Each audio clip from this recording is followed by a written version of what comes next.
this, vulnerability and an elephant.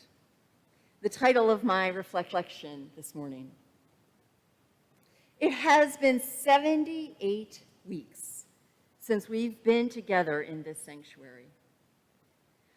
If you remember back and you were here, we entered the 2019-2020 church year on September 8th, 2019, full of hope and anticipation. We had spent the summer doing many things, including installing our sound system, designed to allow everyone to hear better. For the first time, people with hearing aids that were Bluetooth enabled could connect into this loop that was installed underneath of our sanctuary floors, no small feat. We were so grateful and excited about the possibilities. I remember Rob Close, our AV technician and brilliant person extraordinaire. I remember Rob saying to me when he showed us the new sound system, "You know, Reverend Rebecca, maybe we can even stream the services one day." And I said, now. Let's not get too far ahead of ourselves.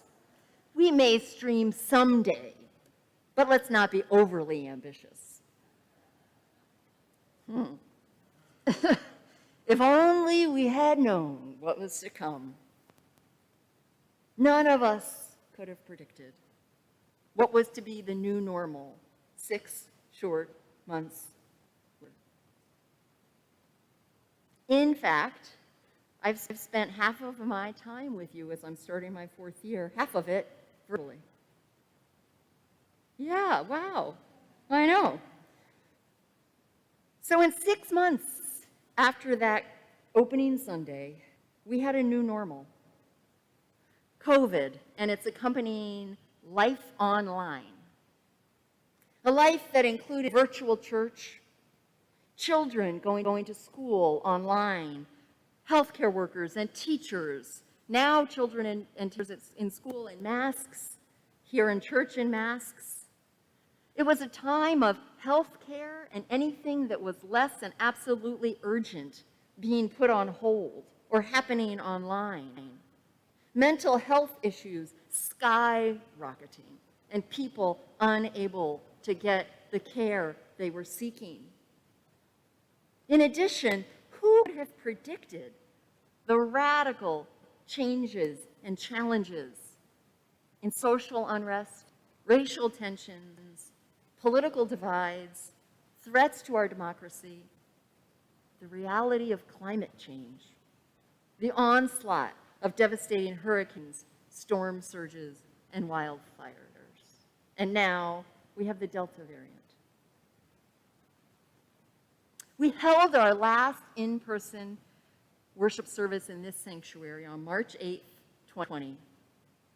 The following week, we took the entire church online. We thought that it might be for the rest of the church year, God forbid. And instead, that period extended not only through that church year, but through an entire next church year as well, spanning a period of 78 weeks. Those were challenging times, and at times devastatingly so. We did quickly adapt, and we were at first very proud of our collective efforts. Some of you might remember when I offered daily Facebook Live meditations at noon. I'm smiling at some of you.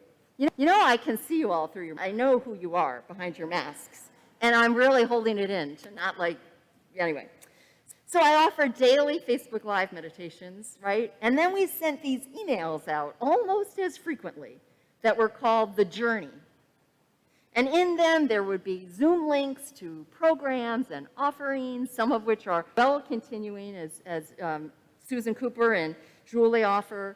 We had Justin doing organ concerts. We had videos from staff. And as I said earlier, I cannot thank the staff and all of us for all of that. We moved as a congregation through various trials, tribulations, and joys over the last 78 weeks.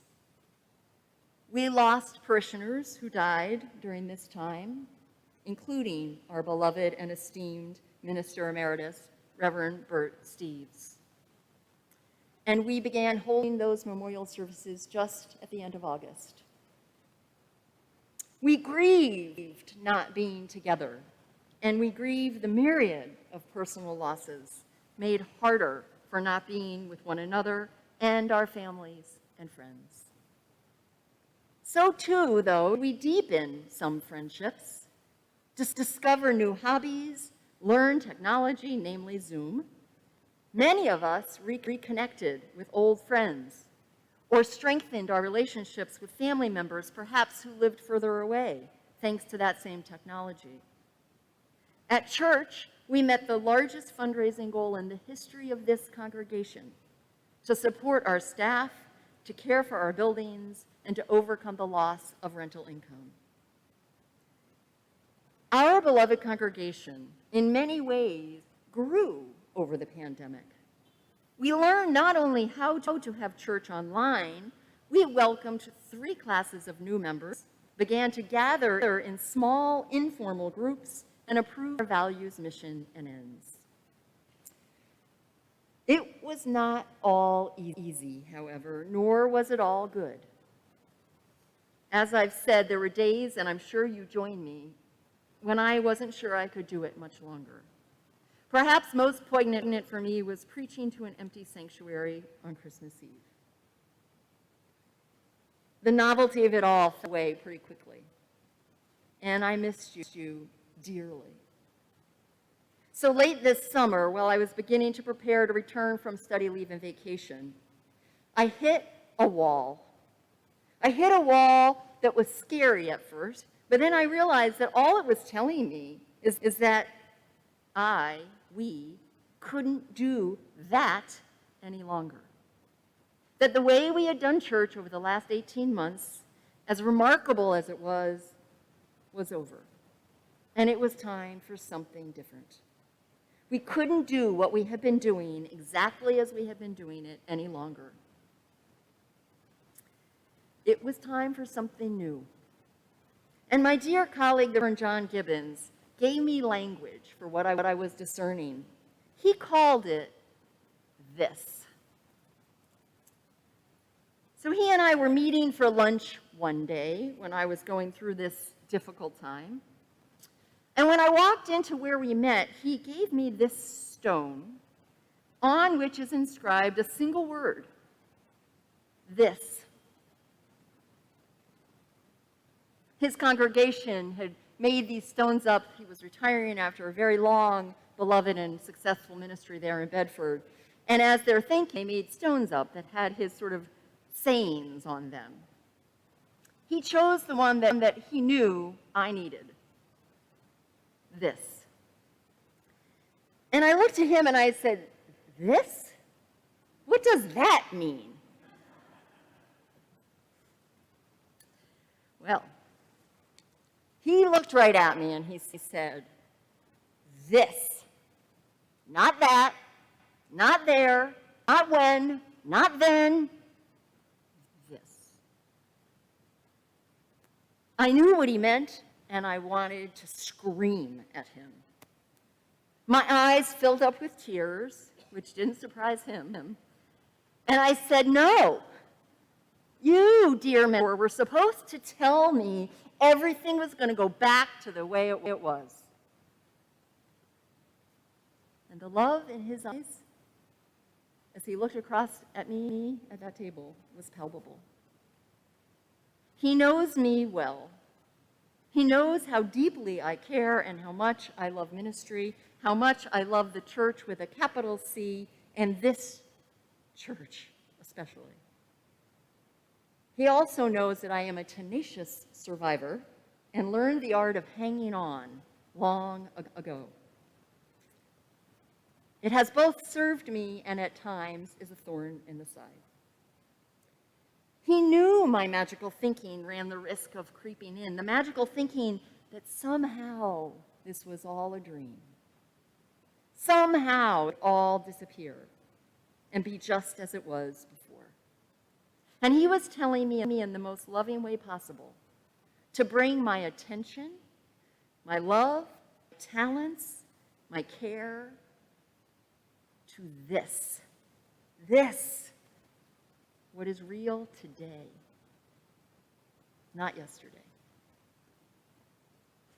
You might be wondering what all of this has to do with vulnerability and an elephant.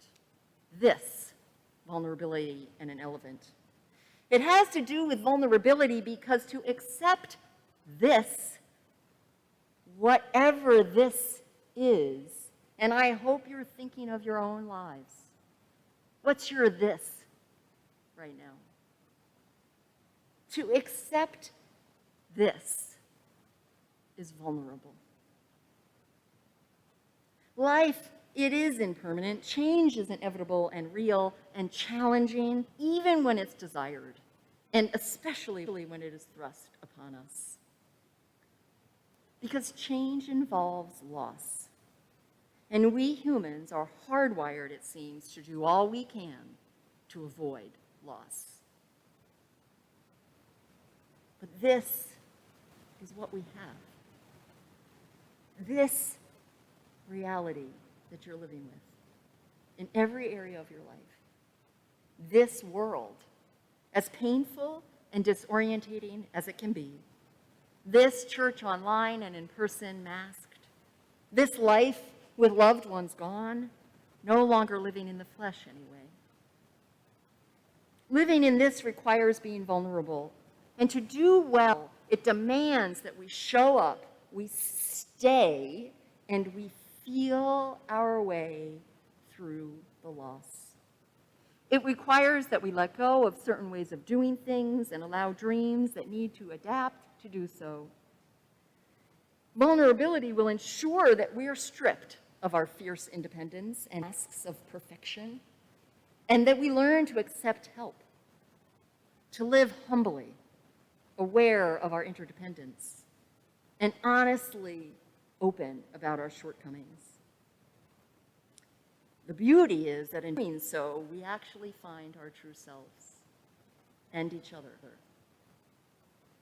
This vulnerability and an elephant. In addition to emotional intelligence and learning to live with this, we need perspective, memory, and benevolence. And an elephant has all of those things. Alex Gendler, in his TED Talk, shares that elephants have the largest brain of any land mammal and an EQ nearly as high as a chimpanzee, and that their brains are uncannily similar to our own, especially in their cerebral neocortex and hippocampus, which is why they are one of the few non-human animals who suffer from PTSD. They're also the only non-human animals known anyway to mourn their dead by performing burial rituals and returning over time to visit those grave sites. They know their herd members, but they also remember and know animals and people who've had an impact on their lives. Look around you. If you're here in this sanctuary, you know these people. And if you're online, you know us and we know you too. And here's the real kicker. Elephants also have the longest gestation period of any animal, with the average length of pregnancy being 95 weeks. 95 weeks, which is 23 weeks longer than the 78 weeks that we have been apart. That put things in perspective for me. I thought, well, now, okay. So in addition to their reminders to be kind, emotionally intelligent, and loyal, elephants represent for me the importance of perspective and patience. I'll just share with you as I near the end that a few weeks into the pandemic, one of you who is here sent me a very kind email that, among other things, said, "I'm sorry your ministry has been upended by COVID. I could feel my body retract when I read those words and pull back. What are you talking about? I wanted to scream. It hasn't been upended, maybe disrupted, but not upended. Well, they were right. My ministry was upended, not ruined, not over, but transformed and transplanted to a new holy space and ground called this. My friends, we have great work to do this year, but it's different than the work would have been. It is namely to love one another and, of course, the world. To help each other make sense of all that occurred and is continuing to occur. It is vulnerable work. It is sacred work. It is what we're called to do. This year will include rituals of loss, of grieving, of reorientating, of applying practices of restoring and creating and strengthening our beloved community. It's going to take us time. We can't just pick back up and go on as though nothing happened. That would be denial, if not hypocrisy. So we will share redemptive stories. We'll lean on one another. We'll make room for all that is. We'll have agendas and we'll put them aside for what is happening. Because that's what's real. We're going to make room for all that is, all that was, and all that will be. And we will become what we are becoming together. For this is the day life has given us, with all of its tumultuousness and uncertainty and joy. This is the day that life has made. Let us rejoice and be glad in it. Amen.